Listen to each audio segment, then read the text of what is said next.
The midday sun beats down on the dry earth, turning the ruined courtyard into a furnace. A massive yellow bulldozer sits at the edge of the property, its engine idling with a deep rhythmic growl.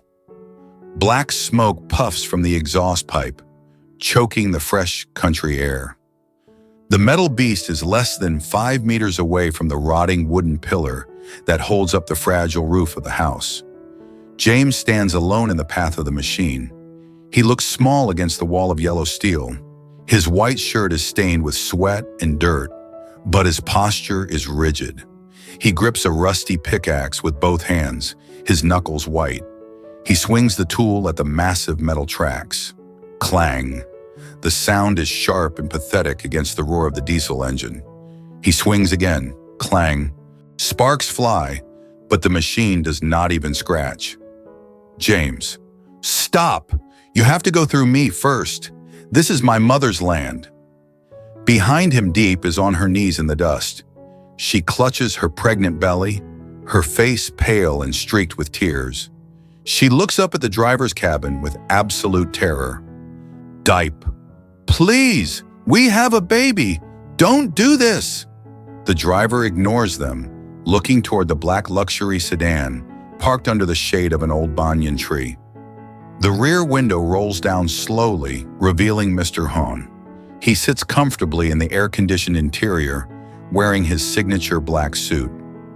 He looks at his son with cold annoyance.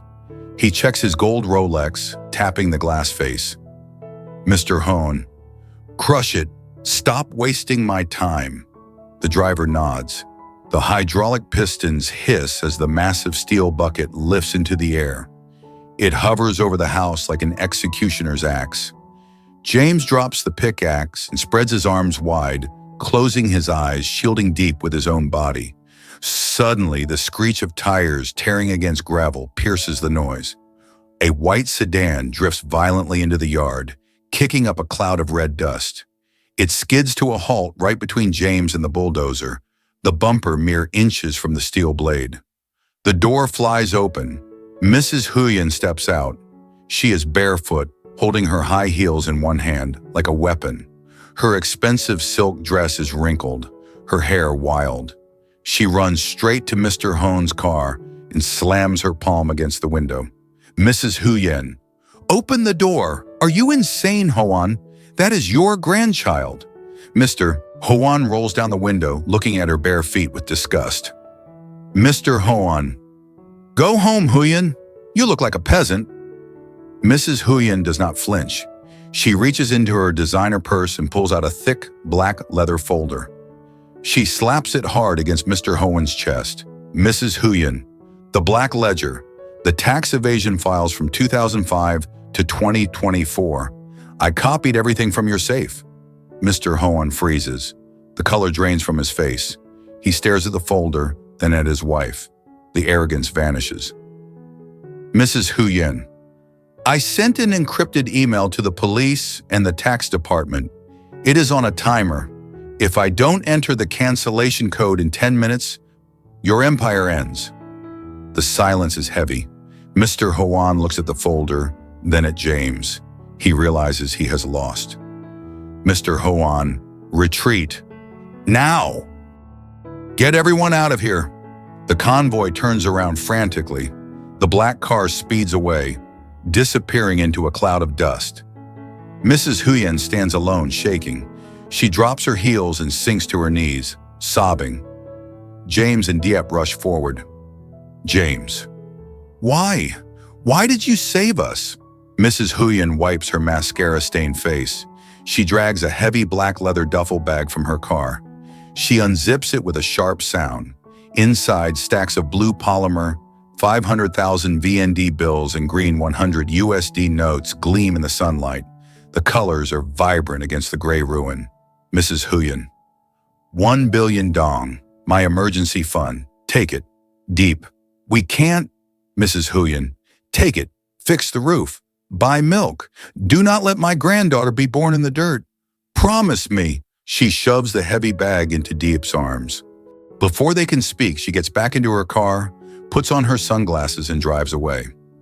James and Diep stand in the wreckage, holding a fortune that will change their lives forever. James drags the heavy leather bag into the dim interior of the ruined house. In the shadows, the stacks of blue polymer bills and green dollars glow with a strange, magnetic light. 1 billion dong. It is enough to buy a small apartment in the city, but here, amidst the rotting wood and damp earth, it looks like a miracle. He moves to the old crumbling fireplace. He uses a metal spoon to pry up a large loose flagstone. Underneath is a dark, dry hollow, a secret spot he discovered as a boy playing hide and seek. He lowers the bag into the hole. It fits. He replaces the stone and scatters a handful of cold gray ash over it, carefully camouflaging the wealth beneath layers of dirt. Diep. Is it safe if my father comes back? James. He won't look in the ashes. To him, we are garbage. He doesn't touch garbage. James stands up, wiping the soot from his hands. He looks at Diep. Her floral dress is torn, her face smudged, but she is safe. James. Lock the door. Do not open it for anyone. I am going to the market. James walks to the village. He does not walk with the hunched shoulders of a fugitive anymore. He walks with the long, confident strides of a CEO. He ignores the whispering villagers who point at his dirty clothes. He stops at the roast meat stall, where the smell of five-spice powder and charcoal fills the evening air. A whole roasted chicken hangs in the window, its skin glistening with golden oil, fat dripping slowly onto the coals. He points at it. The vendor, a grumpy old woman, looks at him with suspicion. Vendor. You have money, cripple? Or are you begging again? James does not answer. He pulls a crisp blue 500,000 VND bill from his pocket. He snaps it onto the metal counter. Thwack! The sound is loud and satisfying. The vendor's eyes widen. She chops the chicken silently, with newfound respect. James moves to the next stall. He buys 2 hot loaves of bread, a carton of fresh milk, a bag of red apples, and a bundle of thick white candles. He walks back through the twilight, the heavy bags cutting into his fingers, but he feels lighter than air. Night falls completely. James lights the thick candles. He places them on a flat stone in the center of the room. The warm orange glow pushes back the shadows, transforming the damp ruin into something intimate. He lays out the feast on a fresh banana leaf. The roasted chicken sits in the center, steaming hot. The skin is a perfect caramelized brown. The bread is warm. The milk is white and creamy. James tears a drumstick off the chicken. The meat separates from the bone easily, juicy and tender. Steam rises, carrying the scent of savory spices. He hands it to Diep. James, eat for our daughter. Diep takes the food with trembling hands. She takes a bite. The crunch of the crispy skin echoes in the quiet room. The flavor of salt, fat, and spices explodes in her mouth after months of eating boiled roots. She closes her eyes, savoring the warmth. A single tear rolls down her cheek. Diep. It tastes like a dream. James, it's so good. James, it's real. Eat everything.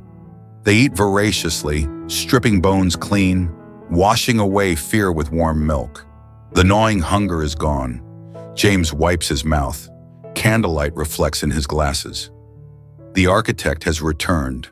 He looks at the rotting walls, seeing a foundation. Diep. What do we do tomorrow? Run north? James. No. Running makes us pray. He picks up charcoal and draws sharp lines on the dirt floor.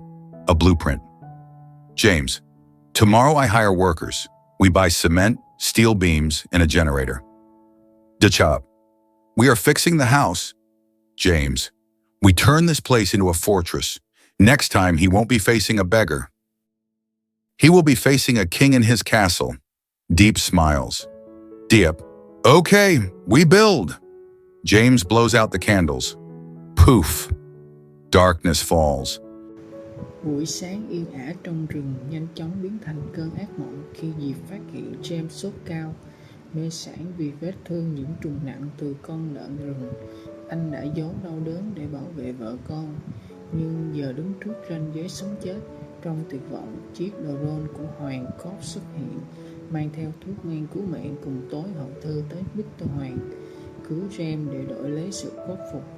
Nước nhục, Diệp chọn mạng cứu sống chồng, tự tay